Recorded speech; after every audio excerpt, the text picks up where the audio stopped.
Good morning friends, my name is Anu Chaudhary and welcome back to my channel PCS वाला। I hope कि आप 70th BPSC mains के लिए जो भी मैं वीडियो अपलोड कर रही हूँ उसको आप देख रहे होंगे। और प्लीज़ चैनल को सब्सक्राइब कर लीजिए, क्योंकि चैनल को सब्सक्राइब नहीं करते हैं आप। और वीडियो को अगर पसंद आ रहा है तो लाइक भी कीजिए, ताकि आपको पता है कि this is the basic priority जो होता है यहाँ पे यूट्यूब पे आपको। तो ये चीज़ें करना है। और दूसरा चीज़, आज हम लेके आए हैं यूपीपीएससी के पेपर को एनालिसिस करने के लिए। और यूपीपीएससी के पेपर को सब्जेक्ट वाइज हम देखेंगे, जिसमें कि कौन से सब्जेक्ट से कितने क्वेश्चन पूछा गया है। ठीक है, तो उन सारी चीज़ों को हम देखेंगे। टोटल 150 क्वेश्चंस होते हैं। ठीक है, उनमें से जो है आज मैं डिस्कस करने वाली हूँ पॉलिटी के क्वेश्चंस को। टोटल 17 क्वेश्चन है, और टोटल 17 क्वेश्चंस में मैंने विद द एक्सप्लेनेशंस मैं यहाँ पे कोशिश की हूँ कि सारी चीज़ों को बताऊँ। ठीक है, तो आइए देखते हैं सबसे पहले पॉलिटी के में क्या-क्या क्वेश्चन पूछे गए हैं। और इसमें इम्पोर्टेंट टॉपिक की अगर बात करें तो इसमें इम्पोर्टेंट जो टॉपिक देखेंगे, ये सबसे इम्पोर्टेंट टॉपिक टोटल 17 क्वेश्चंस पूछे गए हैं। ठीक है, इससे 1 या 2 ऊपर-नीचे हो सकते हैं। टॉपिक इसमें जो इम्पोर्टेंट है, उस टॉपिक इम्पोर्टेंट से जो क्वेश्चन पूछे गए हैं, जैसे कि पीआरआईज़ जो है पंचायती राज इंस्टीट्यूशन जो होता है, यहाँ से 3 या 4 क्वेश्चंस पूछे गए हैं। ठीक है, वो कमिटीज़ के ऊपर पूछे गए हैं। उसके बाद से आप देखेंगे कि कुछ कोऑपरेटिव फेडरलिज्म के ऊपर क्वेश्चन पूछे गए हैं। प्रेसिडेंट से रिलेटेड 2 क्वेश्चन पूछा गया है, गवर्नर से रिलेटेड, आर्टिकल से रिलेटेड क्वेश्चन पूछे गए हैं। और अमेंडमेंट से रिलेटेड 2 या 3 क्वेश्चंस देखने को मिला। उसके बाद से देखेंगे आर्टिकल्स, इम्पोर्टेंट आर्टिकल से 3 या 4 क्वेश्चंस देखने को मिले। ठीक है, तो आइए एक-एक करके देखते हैं सबसे पहले कि पॉलिटी में कौन-कौन से क्वेश्चन पूछे गए थे। और हालाँकि पॉलिटी की अगर बात करें तो पॉलिटी एक ईज़ी लेवल की क्वेश्चंस थी। अगर कुछ क्वेश्चंस को उसमें से हटा दें, कुछ क्वेश्चन स्टेटमेंट बेस्ड भी थे। तो स्टेटमेंट बेस्ड थे, जिसमें कि कुछ डिफिकल्टीज़ हो सकते हैं, बट कुछ क्वेश्चन जो थे बहुत ही ईज़ी कैटेगरीज़ के क्वेश्चंस थे। तो सबसे पहले मैं बोलूँगी चैनल को सब्सक्राइब कर लीजिए, ताकि आपको बहुत सारे अपडेट्स मिलते रहें। ठीक है? और हाँ, 70th बीपीएससी मेंस के लिए जो वीडियो मैं अपलोड कर रही हूँ, उसको प्लीज़ देखिए। If you have any comments please let me know in the comment box. ठीक है? तो चलिए आइए देखते हैं सबसे पहले क्वेश्चंस इसमें जो है, क्वेश्चन नंबर 8 है, the concurrent list of the Indian constitution includes. यानी कि आपको पता है कि 7th शेड्यूल में 3 लिस्ट की बात की गई है। तो 7th शेड्यूल में जो 3 लिस्ट है, 3 लिस्ट जो है, उनमें कौन-कौन से हैं? तो आपको पता होगा कि यूनियन लिस्ट है, एक स्टेट लिस्ट है और एक कंकरेंट लिस्ट है। ठीक है? तो यूनियन लिस्ट ऐसा चीज़ें हैं जिसमें कि सिर्फ़ यूनियन गवर्नमेंट आपके रूल बनाएगी। स्टेट लिस्ट ऐसा है जिसमें कि आप जो है सिर्फ़ स्टेट रूल बनाएगी, लॉ बनाएगी। और कंकरेंट लिस्ट ऐसा है जिसमें कि स्टेट और सेंटर दोनों ही मिलके लॉ बनाती है। ठीक है? तो यहाँ पे 3 दिया है, तीनों ही क्या है? करेक्ट है। यानी कि trade and commerce, alterations of the goods और सक्सेशंस, तीनों ही क्वेश्चंस यहाँ पे क्या है? सही है। तो स्टेटमेंट ये विल बी राइट आंसर्स, यानी 1 two and 3 will be right options. ठीक है? नेक्स्ट है क्वेश्चन नंबर 9। क्वेश्चन नंबर 9 की बात करें तो ये देखेंगे सुप्रीम कोर्ट ऑफ इंडिया से क्वेश्चन पूछा गया है। और जस्टिस पहली हमारी जो जस्टिस थी फातिमा बीबी, इनके ऊपर पूछा गया है, क्योंकि रिसेंटली इनका डेथ हुआ था। तो इसकी वजह से इनके ये करंट अफेयर्स से रिलेटेड भी देख सकते हैं, और ऐसे देखें तो पॉलिटी के आप सुप्रीम कोर्ट से रिलेटेड देख सकते हैं, जहाँ से ये क्वेश्चन पूछा गया है। ठीक है, तो तीनों ही स्टेटमेंट इनके बारे में दिया गया है, तीनों स्टेटमेंट इनके बारे में क्या है? करेक्ट है। जिसमें कि सबसे पहला कह रहा है सी वॉज द फर्स्ट वुमेन जज of the supreme court of India. सही है, क्योंकि पहली वुमन जज कौन थी? यही थी। और पहली मुस्लिम वुमन जज भी यही थी। सो दैट्स ये भी ऑप्शन करेक्ट है। दूसरा चीज़, तीसरा में कन्फ्यूजन हो सकता है आपको कि गवर्नर ऑफ केरला भी ये रही हैं। तो इनका टाइम पीरियड यहाँ पे पूछा गया है कि कब से कब तक रही हैं। तो 1997 से लेकर 2001 के बीच में ये केरला के गवर्नर भी रही हैं। सो स्टेटमेंट तीनों ही इनके बारे में यहाँ पे करेक्ट दिया हुआ है। तो option should be C right answers. ठीक है? क्वेश्चन नंबर 10 है, with reference to the national intellectual property right policy consider the following statement. इसमें से 2 क्वेश्चंस दिए गए हैं राइट टू इंटेलेक्चुअल प्रॉपर्टी के बारे में। उसके बाद से देखें कि which amendment act deals with the local self governance. तो आपको पता है लोकल सेल्फ गवर्नमेंट किससे रिलेटेड है? तो आप देखेंगे 73rd and 74th constitutional amendment act. 73rd की अगर बात करें तो आपको भी पता है कि पीआरआई से रिलेटेड है, किससे? पंचायती राज इंस्टीट्यूशन से रिलेटेड है। 74th की अगर बात करें तो आप देखेंगे म्युनिसिपैलिटी से रिलेटेड है। अच्छा, 73rd की अगर बात करें कि इसमें टोटल आइटम कितने हैं, तो 29 आइटम है। बात करें 74 में टोटल आइटम कितने हैं, तो 18 है। आइटम दैट मीन्स कि 29 आइटम जो है पंचायती राज इंस्टीट्यूशन में, इस पे कौन लॉ बनाएगा? तो आप देखेंगे कि पंचायत राज इंस्टीट्यूशंस बनाएगा। ठीक है? 42nd कॉन्स्टिट्यूशनल अमेंडमेंट एक्ट आपको पता है कि ये किससे रिलेटेड है? तो 42nd कॉन्स्टिट्यूशनल अमेंडमेंट एक्ट को हम मिनी कॉन्स्टिट्यूशंस ऑफ इंडिया के नाम से भी जानते हैं, जिसको कि आप बहुत अच्छी तरह से जानते हैं। ठीक है? 42nd कॉन्स्टिट्यूशनल अमेंडमेंट एक्ट के थ्रू ही आपको पता है कि जो है फंडामेंटल ड्यूटीज को ऐड किया गया था। ठीक है? उसके बाद से कुछ यहाँ पे इंपॉर्टेंट और भी अमेंडमेंट दिए गए हैं, जिसको कि आप यहाँ पे देख सकते हैं। So answer should be 73rd and 74th questions will be right answers. Next है, consider the following statement reference to the special officer for linguistic minorities. अब यहाँ पे जब मैं इसको चेक कर रही थी तो यहाँ पे दूसरा ऑप्शन जो यहाँ पे लिखा है, a new article 350 B was added for the this the यहाँ पे क्या था, नाइन्थ कॉन्स्टिट्यूशनल अमेंडमेंट एक्ट। तो यहाँ पे नाइन्थ कॉन्स्टिट्यूशनल अमेंडमेंट एक्ट नहीं है, यहाँ पे seventh constitutional amendment act should be there. ठीक है, तो यहाँ पे सेवेंथ कॉन्स्टिट्यूशनल अमेंडमेंट एक्ट होगा। सो दैट्स अगर यहाँ पे अगर बात करें तो ये हमारा क्या हो जाएगा, रॉन्ग हो जाएगा। सो answer should B one only will be correct answers. ठीक है, तो ये चीजें हो गया। आइए नेक्स्ट क्वेश्चन देखते हैं।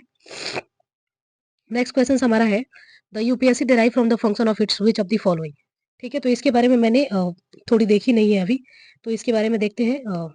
आंसर जो है वो भी बहुत सारे करेक्ट होते नहीं है, तो जैसे आंसर की आता है या फिर इसके बारे में मैं भी रिसर्च करूंगी तो फिर मैं आपको अपडेट कर दूंगी। ठीक है, उसके बाद से इंपॉर्टेंट इजी क्वेश्चंस थे इससे।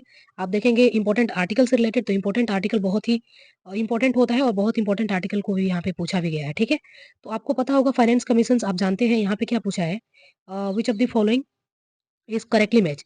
यहाँ पे करेक्टली मैच कौन सा है, तो फाइनेंस कमीशन कितना में होता है, आपको पता होगा 280 में आता है, तो आई थिंक यही इनकरेक्टली मैच्ड है। ठीक है, ये इनकरेक्टली है। उसके बाद से देखेंगे national commission for backward classes, election commission, ये भी इनकरेक्ट है। National commission for schedule caste, ये भी इनकरेक्ट है। तो करेक्ट पूछा है तो national commission for backward classes, answer should be B. हमारा आंसर क्या हो जाएगा, तो आंसर हो जाएगा हमारा बी, सॉरी, आंसर हो जाएगा हमारा C, national commission for backward classes.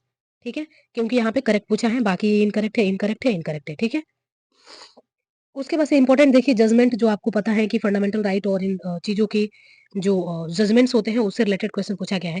तो इसमें पूछा गया है, सबसे पहला जो क्वेश्चन पूछा गया है, शंकरी प्रसाद वर्सेस यूनियन ऑफ इंडिया। तो ये ईयर वाइज क्रोनोलॉजिकल ऑर्डर में पूछा गया है। तो शंकरी प्रसाद वर्सेस यूनियन ऑफ इंडिया की बात करें तो ये 1951 में आया था। अच्छा, सज्जन सिंह और स्टेट ऑफ राजस्थान की बात करें तो ये 1965 में आया था। सज्जन सिंह और स्टेट ऑफ राजस्थान जो है ये 70th कॉन्स्टिट्यूशनल अमेंडमेंट एक्ट के थ्रू आया था। ठीक है, और इसमें भी फंडामेंटल राइट की बात की गई थी कि अमेंडमेंट किसी भी चीज को अमेंड किया जा सकता है, including fundamental right. Golaknath versus state of Punjab की बात करें तो 1967 में आया था। और Kesavananda Bharati versus state of Kerala की बात करें तो ये तो सबको पता होता है 1973 में आया था। ठीक है, तो answer should B 1 2 and 3 and 4। ठीक है, तो ये क्रोनोलॉजिकल ऑर्डर में ही दिया हुआ है। ठीक है, उसके बाद से आइए देखते हैं नेक्स्ट क्वेश्चन।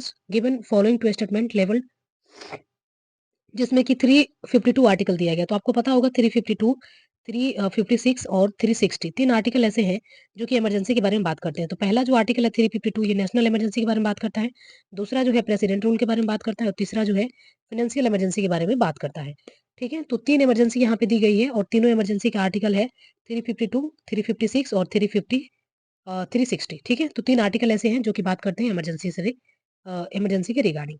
ठीक है, तो यहाँ पे कह रहा है 352, तो सबसे पहले ये चीज़ आपको याद होना चाहिए कि किससे रिलेटेड है ये, तो नेशनल इमरजेंसी से रिलेटेड है। नेशनल इमरजेंसी से रिलेटेड है और ये डील्स करता है डिक्लेरेशंस ऑफ द इमरजेंसी, जो कि नेशनल इमरजेंसी। दूसरा कह रहा है इमरजेंसी में take place of any time, ये एनी टाइम नहीं हो सकता है, ये वार के कंडीशंस हो सकता है, एक्सटर्नल एग्रेशन हो सकता है, इंटरनल डिस्टर्बेंस पहले हुआ करता था, क्योंकि पॉलिटिकल पार्टी में कोई भी अगर इंटरनल डिस्टर्बेंस होता है तो उसकी वजह से क्या किया जाएगा, मतलब इमरजेंसी जो है लग जाता था। लेकिन अभी जो है यहाँ पे इमरजेंसी नहीं लगाया जाता है, तो उसके लिए ग्राउंड मेंशन होता है जिसके हम बेस पे इसको क्या करते हैं, इमरजेंसी को डिक्लेयर करते हैं। ठीक है, अब आइए नेक्स्ट क्वेश्चंस को देखते हैं। ये हमारे सारे पॉलिटी के क्वेश्चंस थे और यहाँ पे भी कुछ पॉलिटी के क्वेश्चंस है। Which of the following is not guaranteed by the Indian constitution of article 19।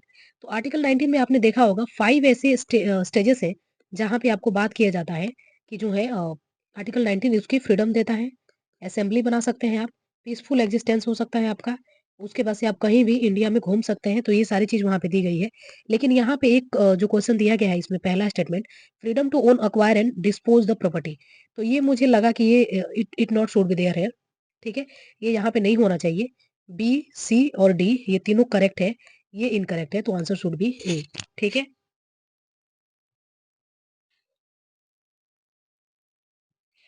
अब आइए नेक्स्ट क्वेश्चन को देखते हैं। Question number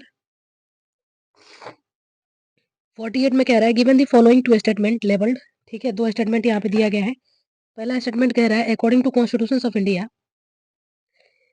same persons can not be function as a governor of one and two more state, तो ये तो wrong है। ठीक है, कैन नॉट नहीं होगा, ये यूपीएससी का पीवाईक्यू है। यूपीएससी के पीवाईक्यू से डायरेक्टली क्वेश्चन पूछा गया है, उसके स्टेटमेंट है यूपीएससी का। यूपीएससी आई थिंक 2022 या 2023 से रिलेटेड क्वेश्चन है ये। सॉरी। ठीक है? तो ये 48 क्वेश्चन जो है ये आपके यूपीएससी से रिपीटेड क्वेश्चन है। तो यहाँ पे कैन नॉट जो लिखा है ये रॉन्ग है, इसकी वजह से ये स्टेटमेंट रॉन्ग हो गया। यहाँ पे होगा कैन, यानी एक और एक से अधिक स्टेट के लिए गवर्नर हो सकते हैं। ठीक है? और दूसरा यहाँ पे है रीजन 153, तो ये हमारा जो है करेक्ट है। So statement 1 will be false and are will be correct. ठीक है?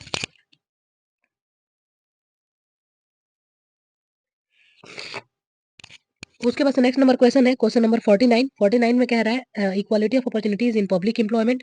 दूसरा कह रहा है इक्वालिटी बिफोर लॉ। और तीसरा कह रहा है altering the state of name of A state. तो ये आर्टिकल थर्ड में बात की गई है। और इंपॉर्टेंट आर्टिकल से रिलेटेड मैंने कुछ वीडियो बनाए थे, वहाँ पे ऑब्वियसली 3, 4 एंड 5 के बारे में मैं डिस्कस की थी। ठीक है? तो वहाँ से ये डायरेक्टली क्वेश्चन पूछा गया है। ठीक है? तो यहाँ पे आंसर हमारा क्या हो जाएगा, altering the name of any states. ये जो है पावर ऑफ लेजिस्लेचर का नहीं है, ये पावर ऑफ पार्लियामेंट का है।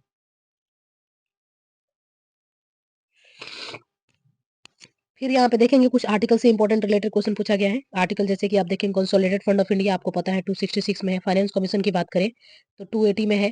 फाइनेंशियल इमरजेंसी की बात करें तो 360 में है। कंप्ट्रोलर ऑडिटर जनरल की बात करें तो ये आपका हो जाएगा 148। तो आंसर क्या हो जाएगा, हमारा आंसर हो जाएगा ए का हो जाएगा कंसोलिडेटेड फंड ऑफ इंडिया ए का 1, ए का 1। उसके बाद से बी का हो जाएगा 3, A 1 B 3 D should be right answers. तो इसमें आंसर इसका क्या हो जाएगा, D should be right answers. Next question है what is the following, which of the following are envisaged by the right against exploitations and constitutions of India। तो right against एक्सप्लोटेशंस बात करें यहाँ पे एवोल्यूशन ऑफ अनटचेबिलिटी। तो evolution of untouchability की अगर बात करें तो यहाँ पे आर्टिकल 17 की बात करता है। Protection of interest of minorities 1923 और 24 की बात करता है ये। उसके बाद से देखेंगे प्रोहिबिशन ऑफ 29-30 यहाँ पे होना चाहिए। सो आई एम नॉट मेमोराइजिंग, सो ये इससे रिलेटेड है नहीं। नेक्स्ट आपका है क्वेश्चंस जो जिसमें कि प्रोहिबिशन ऑफ ह्यूमन ट्रैफिकिंग और the prohibition of employment children in factory. तो ये 2 and 3 should be right answers.